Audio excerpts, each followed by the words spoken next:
Capítulo 1. La señal antes de su segunda venida. Mateo 24, 12 al 13. Y por haberse multiplicado la maldad, el amor de muchos se enfriará. Mas el que perseverare hasta el fin, éste será salvo. En el capítulo 24 de Mateo, el Señor Jesucristo está hablando sobre las señales de su venida. Nunca en la historia hemos visto tantas señales cumplidas sobre la iglesia y sobre todo el pueblo de Israel como en este tiempo. En el mismo se desprende que en estos últimos días el enemigo estará utilizando dos armas poderosas contra la iglesia y los líderes. Una es la ofensa y la otra es el engaño. Por eso él advirtió: velad que nadie os engañe. Pero hoy, a través de este libro, quiero hablarle mayormente sobre la ofensa. En otra ocasión hablaré con más detalle sobre el engaño. Mayormente con el abuso del ministerio profético y con la palabra "así dice el Señor". Esto lo podrán ver en nuestro libro Hablemos sobre profecía personal. Pero en esta enseñanza podemos ver cómo le ministra a los hermanos, y en esta enseñanza van a poder ver cómo me ministró primeramente a mí, y la misma me hizo entender sobre situaciones que he atravesado y cómo manejar la ofensa para que no dañe nuestro corazón ni el propósito de Dios. En un momento dado, los discípulos le preguntan a Jesús: ¿cuál será la señal de su venida? Recuerden que Jesús les había encomendado y enseñado a sus discípulos la importancia y la necesidad de perdonar. Inclusive le dijo que si 7 veces al día venía el hermano que te ofendió a pedirte perdón, tenías que perdonarlo. Entonces se le acercó Pedro y le dijo: Señor, ¿cuántas veces perdonaré a mi hermano que peque contra mí? ¿Hasta 7? Jesús le dijo: no te digo hasta 7, sino aún hasta 70 veces 7. Mateo 18, versículos 21 al 23. En Lucas también se narra este incidente, donde Jesús inicia hablándole a sus discípulos que era imposible que no vinieran tropiezos, las ofensas. Y si 7 veces al día pecare contra ti y 7 veces al día a ti volviere diciendo: me arrepiento, perdónale. Dijeron los apóstoles al Señor: aumentanos la fe. Lucas 17, versículo 1 y versículos 4 al 5. Ofensa es la palabra griega escandalón, que significa trampa, tropiezo, carnada. En tiempos antiguos se usaba para describir la carnada que se colocaba en un vástago curvado con una barra flexible para cazar animales. La palabra llega a denotar un lazo o piedra de tropiezo. La ofensa es una trampa que nos paraliza, consume y muchas veces crea amargura en el corazón. Las personas que se dedican a la cacería de animales con trampas indican que existen 2 requisitos para que la trampa sea efectiva. Primero, la trampa debe ser y estar oculta, escondida. Y segundo, tiene que tener una carnada. Recuerden que el mismo Satanás se viste como ángel de luz para engañar. Hay muchas personas que caen en la trampa del enemigo. Alguien las ofendió, no perdonaron, y por eso su alma queda atrapada en la cárcel de la amargura y necesitan ser libres. En el aspecto ministerial, es importante conocer que muchos hermanos, principalmente líderes, ministros, servidores y pastores, no logran cumplir su función y llamado efectivamente debido a las heridas y los dolores que las ofensas le han causado en su vida. En el Salmo 55, versículos 12 al 14 dice: porque no me afrentó un enemigo, lo cual habría soportado, ni se alzó contra mí el que me aborrecía, porque me hubiera ocultado de él, sino tú, hombre, al parecer íntimo mío, mi guía y mi familiar, que juntos comunicábamos dulcemente los secretos y andábamos en amistad en la casa de Dios. Ahora, debemos preguntarnos a nosotros mismos, ¿quiénes son los más propensos a ofendernos y a herirnos? Estos son los más cercanos, los que amamos y le dimos nuestra confianza.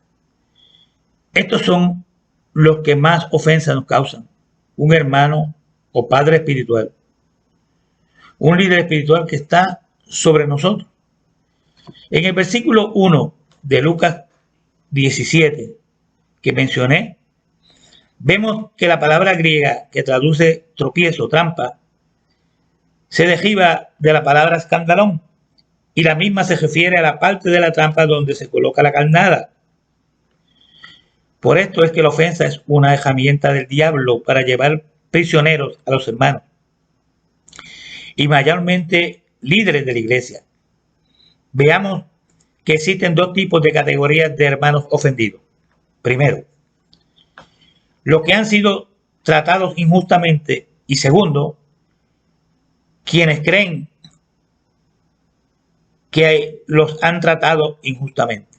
Este último ha sacado las conclusiones basado en una forma inexacta, o es exacta, pero la conclusión está distorsionada.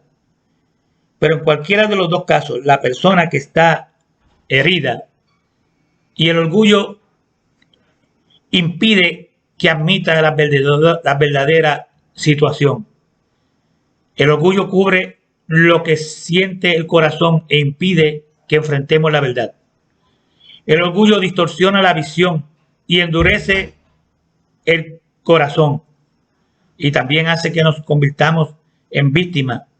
Y nuestra actitud puede ser de la siguiente manera: he sido herido y juzgado injustamente, por lo tanto mi comportamiento es justificado. Nos creemos que somos inocentes y que hemos sido acusados injustamente, y por esta razón no perdonamos. Muchas veces la ofensa es necesaria y nos viene para probar nuestro nivel de madurez espiritual. Una persona ofendida puede llegar a ser un ofensor, de herido en heridor. La Biblia nos registra que nadie está exento de no caer en esta trampa. Por eso Santiago capítulo 3 versículo 2 dice: porque todos ofendemos muchas veces. Si alguno no ofende en palabra, este es un varón perfecto, capaz también de refrenar todo el cuerpo. Santiago 3:2.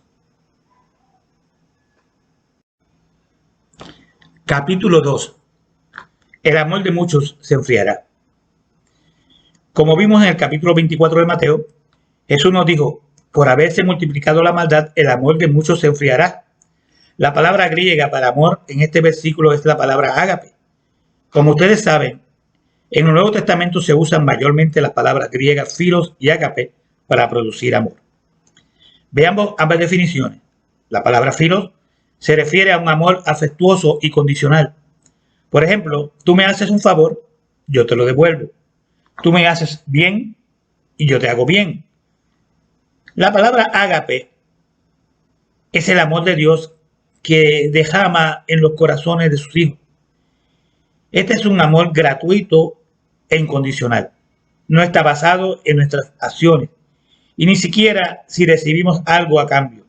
Es el amor que se da aunque sea rechazado.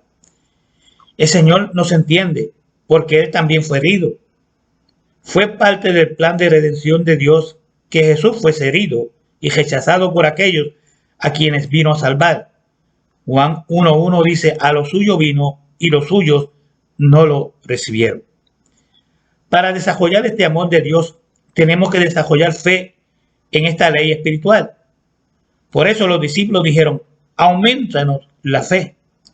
Jesús mejor que nadie conocía lo que era ser ofendido. Por ejemplo, en la hora de su mayor necesidad, Sus amigos lo abandonaron. Judas lo traicionó. Pedro lo negó. Y sus discípulos huyeron dejándolo solo y siguiéndolo de lejos. Los que habían dicho ¡viva el rey! Ahora gritaban crucifíquenle. Los religiosos planificaron su entrega y muerte y los soldados romanos le mataron. Ante esto, Jesús en la cruz desarmó a Satanás y dijo: Padre, perdónalos porque no saben lo que hacen. Lucas 23:34. Amad a vuestros enemigos, a los que nos aborrecen, los que nos ultrajan y persiguen, para que seáis hijos del Padre Celestial, que hace salir el sol sobre malos y buenos, hace florecer sobre justos e injustos. Mateo 5:44. Este asunto de la ofensa y el perdón es crucial, ya que un hermano o líder ofendido es más difícil de ganar que una ciudad fortificada. Cuando nos sentimos ofendidos y heridos, construimos muros alrededor de nuestro corazón para protegernos y que no volvamos a ser heridos en nuestro corazón. Pero recuerden, si no nos arriesgamos a ser heridos, no podemos brindar un amor incondicional, un amor ágape. En este amor damos derecho a que los hermanos nos ofendan. Muchos hermanos y líderes ofendidos pueden encontrar versículos bíblicos que apoyen sus argumentos y sentimientos, pero no es así como Dios dice que debemos utilizar la palabra. Cuando estemos atravesando por esta situación, tengamos cuidado con los falsos profetas y profecías que se infiltran en la iglesia y en los púlpitos para darnos una palabra profética. Estos deben ser conocidos por sus frutos, no por sus enseñanzas, sus profecías o revelaciones. Un ministro o un cristiano es lo que vive, no por lo que predica. Cuando una persona está herida, está sensible. Y los lobos vestidos de ovejas siempre persiguen a las ovejas heridas o jóvenes, no las fuertes y sanas. Estos van a aprovechar la ofensa y le van a decir a las personas lo que ellos desean oír. Primera de Pedro 2:21-23. Por ejemplo, para esto fuiste llamado, has sido herido, no te valorizan, Dios te honrará o alguna otra palabra te dirán. Jesús es muy diferente. Veamos. Primera de Pedro capítulo 2 versículos 21-23. Pues para esto fuisteis llamados, porque también Cristo padeció por nosotros, dejándonos ejemplo, para que sigáis sus pisadas, el cual no hizo pecado, ni se halló engaño en su boca, quien cuando le maldecían no respondía con maldición, cuando padecía no amenazaba, sino encomendaba la causa al que juzga justamente. Nunca deja de sorprendernos que las mentiras más despiadadas, los ataques más violentos, el peor rechazo a Jesús vinieron no de los romanos, ni de los griegos, o de los paganos, o de los gentiles, sino de los israelitas, que se consideraban a sí mismos y eran vistos por otros como hijos de Dios y el pueblo de Dios. Hoy día, muchos dicen con los labios que Dios es su Padre, pero viven huérfanos. Estos dicen que Jesucristo es el Señor, pero manejan sus vidas con sus propias manos. Otros dicen ser padres espirituales de muchos hijos, pero los dejan vivir como huérfanos espirituales. Para poder conocer bien este asunto de la ofensa y que lo puedas ver con mejor claridad, estudiaremos dos historias. Cuando la ofensa viene de un hermano, esta la vemos en la historia de José y sus hermanos. Y segundo, cuando la ofensa viene de nuestro Padre espiritual o líder que está sobre nosotros. Y esta la veremos en la historia de Saúl y David.